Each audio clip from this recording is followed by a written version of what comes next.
Okay, welcome to another video lesson. നമ്മൾ ഇന്ന് discuss ചെയ്യാൻ പോകുന്നത് proforma of cash flow statement.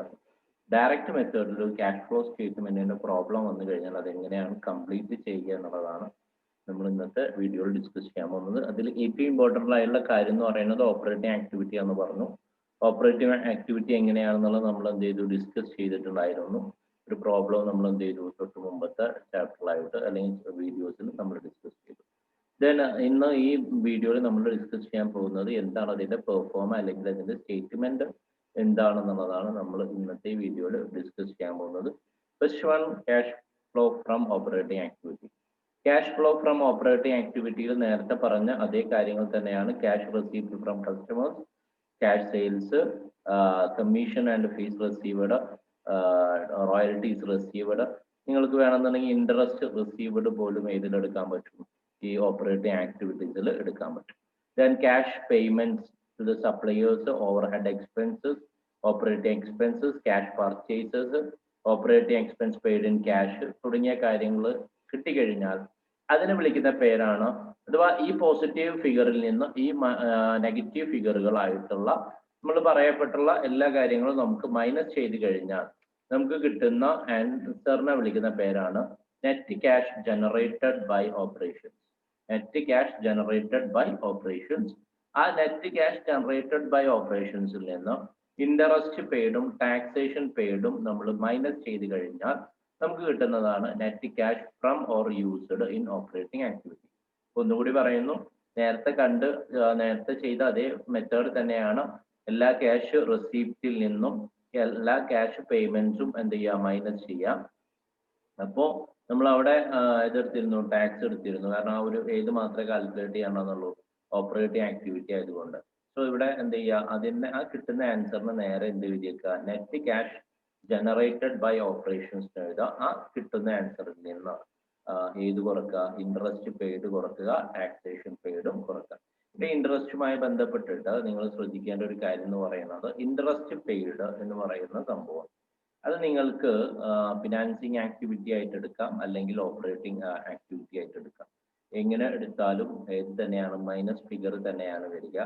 So interest paid എന്ന് പറയുന്നത് ഓപ്പറേറ്റിംഗ് ആക്ടിവിറ്റി ആയിട്ട് എന്ത് ചെയ്താൽ മതി, ജനറലി ആക്സെപ്റ്റഡ് അക്കൗണ്ടിങ് പ്രിൻസിപ്പിളിൽ പറയുന്നത് it's an interest paid is an എന്താണ് ഓപ്പറേറ്റിംഗ് ആക്ടിവിറ്റി എന്നാണ് പറയുന്നത്. സോ നമ്മൾ ആ ഒരു IFRS പറയുന്നു, IFRS പ്രകാരം ഇൻട്രസ്റ്റ് പെയ്ഡ് എന്ന് പറയുന്നത് നിങ്ങൾക്ക് ഓപ്പറേറ്റിംഗ് ആക്ടിവിറ്റീസിൽ എടുക്കാം, ഇൻവെസ്റ്റിംഗ് ആക്ടിവിറ്റീസിൽ എടുക്കാം, അല്ലെങ്കിൽ ഫിനാൻസിങ് ആക്ടിവിറ്റീസിൽ എടുക്കാം എന്നാണ് IFRS പ്രകാരം പറയുന്നത്. പക്ഷെ നമ്മൾ ഏതെടുക്കുന്നു, ഇൻട്രസ്റ്റ് പെയ്ഡ് ഓപ്പറേറ്റിംഗ് ആക്ടിവിറ്റി ആയിട്ട് കൺസിഡർ ചെയ്യുന്നു. ആൻസർ തെറ്റൊന്നുമില്ല. So net cash used or from നമുക്ക് എന്ത് കിട്ടും, ഓപ്പറേറ്റിംഗ് ആക്ടിവിറ്റി. ആ കിട്ടിയ ആൻസർ അവിടെ ഇരിക്കട്ടെ. യൂസ്ഡ് ആണെങ്കിൽ എന്ത് ചെയ്യണം, ബ്രാക്കറ്റിൽ വെക്കുന്നു.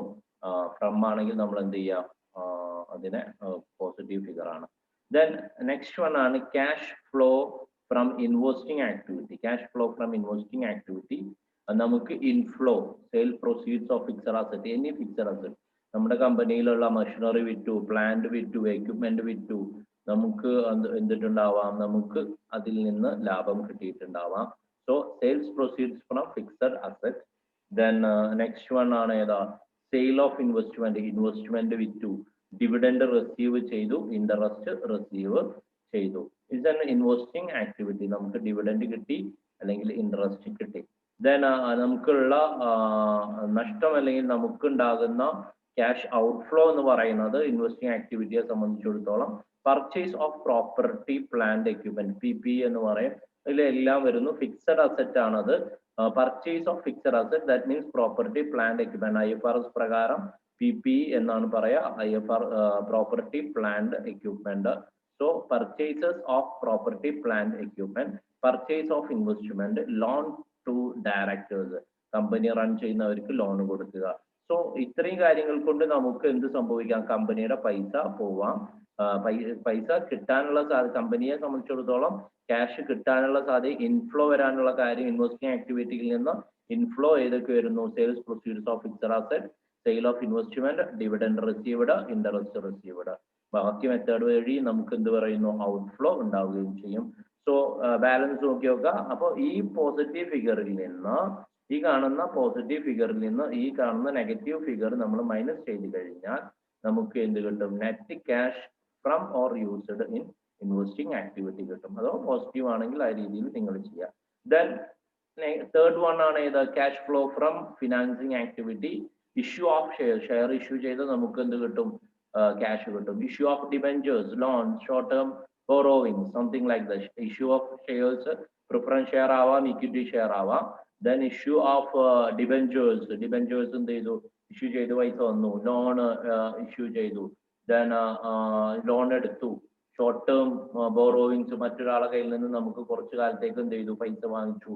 ലോണ്, ഒരു ഡിബെഞ്ചേഴ്സ് എന്ന് പറയുന്നത് ലോങ് ടേം ബോറോവിങ്സ് ആണ്. ലോൺ എടുത്തു, അത് ലോങ് ടേം ആവാം, ഷോർട്ട് ടേം ആവാം. സോ അങ്ങനെയൊക്കെ സംഭവിച്ചാൽ കമ്പനിയെ സംബന്ധിച്ചിടത്തോളം പൈസ വരികയാണ് ചെയ്യുന്നത്, കമ്പനിക്ക് പൈസ വരുന്നു. ദെൻ ഇവിടെ നിങ്ങൾക്ക് നോക്കി നോക്കാം, ഇൻട്രസ്റ്റ് പെയ്ഡ് എന്ന് പറയുന്നത് കാണിച്ചിട്ടുണ്ട്. അത് നിങ്ങൾ അവിടെ എടുത്താലും കുഴപ്പമില്ല, ഇവിടെ എടുത്താലും ഫോർമാറ്റിൽ എഴുതിയെന്നുള്ളൂ. ഡിവിഡൻഡ് പെയ്ഡ്, ഡിവിഡൻഡ് കൊടുത്താൽ അതൊരു ഫിനാൻസിങ് ആക്ടിവിറ്റി ആണ്. Decreasing the long term loan, അഥവാ റീപേയ്മെന്റ് നടത്തി നമ്മൾ ഈ ലോങ് ടേം ലോൺസ് ആയിട്ട് ഡിബെഞ്ചേഴ്സ് എന്ത് ചെയ്യുന്നു, തിരിച്ചു കൊടുക്കുന്നു, അല്ലെങ്കിൽ ലോൺസ് തിരിച്ചടക്കുന്നു. ഷോർട്ട് ടേം ബോറോയിങ്സ് നമ്മൾ തിരിച്ചടക്കുന്നു. സോ അവിടെയൊക്കെ സംഭവിച്ചു കഴിഞ്ഞാൽ അവർ നമ്മളെ കയ്യിൽ നിന്ന് പൈസ പോവുകയാണ് ചെയ്യുന്നത്. റീപേയ്മെന്റ് ഓഫ് ഷെയർ ക്യാപിറ്റൽ, നമ്മൾ എന്ത് ചെയ്യുന്നു, ഷെയർ ക്യാപിറ്റൽ നിങ്ങൾക്കറിയാലോ, നമ്മൾ എന്ന് പറയാം തിരിച്ചു കൊടുക്കുക, റിട്ടേൺ ചെയ്യുക എന്ന് പറയുന്നത്. നിങ്ങൾ ഇവിടെ റിഡംഷൻ ഓഫ് പ്രിഫറൻസ് ഷെയർ പഠിച്ച ആൾക്കാരാണ്. So redemption of preference share എന്ന് പറയുന്നത് ഏതാണ്, റീപേയ്മെന്റ് ഓഫ് ഷെയർ ക്യാപിറ്റൽ ആണ്. അങ്ങനെ വഴി നമുക്ക് എന്ത് സംഭവിക്കാം, ക്യാഷ് പുറത്തേക്ക് പോകാം.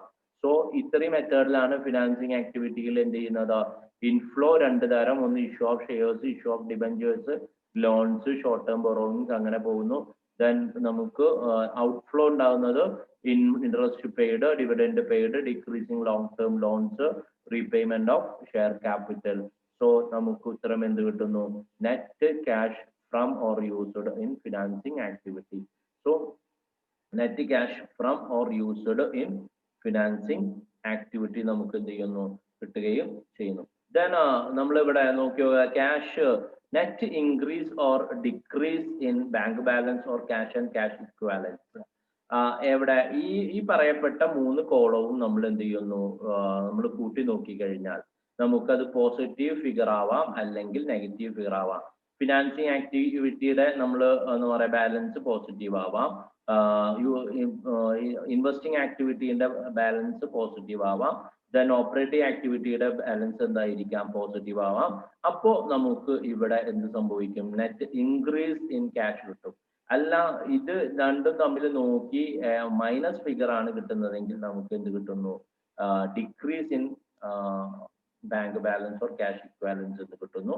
ദെൻ നമ്മുടെ കമ്പനി തുടങ്ങുമ്പോൾ ഉള്ള ബാലൻസ് എത്രയാണോ അത് കൂട്ടിക്കഴിഞ്ഞാൽ അതും കൂടി കൂട്ടിക്കഴിഞ്ഞാൽ ഈ വർഷത്തെ എന്ത് കിട്ടും, ബാലൻസ് കിട്ടുകയും ചെയ്യും. അപ്പൊ ഇവിടെ ഈ ഒരു കാര്യം ഒന്നുകൂടി പറയുന്നു, ഏതാ net increase or decrease in balance. ഇങ്ങനെ കാൽക്കുലേറ്റ് ചെയ്യാന്ന് വെച്ചിട്ടുണ്ടെങ്കിൽ ഫിനാൻസിങ് ആക്ടിവിറ്റീസും ഇൻവെസ്റ്റിംഗ് ആക്ടിവിറ്റീസും അതേപോലെ ഓപ്പറേറ്റിംഗ് ആക്ടിവിറ്റീസും തമ്മിൽ കമ്പയർ ചെയ്ത് കിട്ടുന്ന ആൻസർ നമ്മൾ എന്താ കൂട്ടിക്കഴിഞ്ഞാൽ നമുക്ക് കിട്ടുന്ന ആൻസർ എന്ന് പറയുന്നത് പോസിറ്റീവ് ആണെങ്കിൽ നെറ്റ് ഇൻക്രീസ് എന്നും, നെഗറ്റീവ് ആണ് നമുക്ക് കിട്ടുന്നതെങ്കിൽ എന്താണ്, ഡിക്രീസ് എന്ന് പറയും. ഇപ്പൊ ഫിനാൻസിങ് ആക്ടിവിറ്റി 1000 ഉണ്ടെന്ന് വിചാരിക്കുക. ദെൻ മറ്റു രണ്ടും കൂട്ടിയപ്പോൾ മറ്റു രണ്ടും നെഗറ്റീവ് ഫിഗർ ആണെന്ന് വിചാരിക്കുക.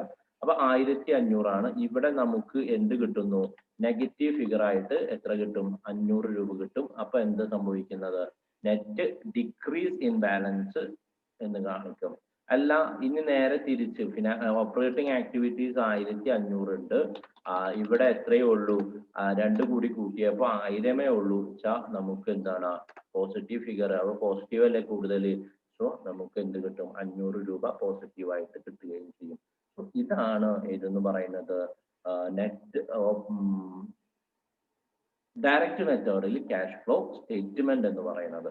ഡയറക്റ്റ് മെത്തേഡാണ് നമ്മൾ നോക്കുന്നത്, ക്യാഷ് ഫ്ലോ സ്റ്റേറ്റ്മെന്റിന്റെ സ്റ്റേറ്റ്മെന്റ് എന്ന് പറയുന്നത്. സോ മനസ്സിലായിട്ടുണ്ടോ വിശ്വസിക്കുന്നു. എല്ലാവർക്കും നല്ലത് വരും.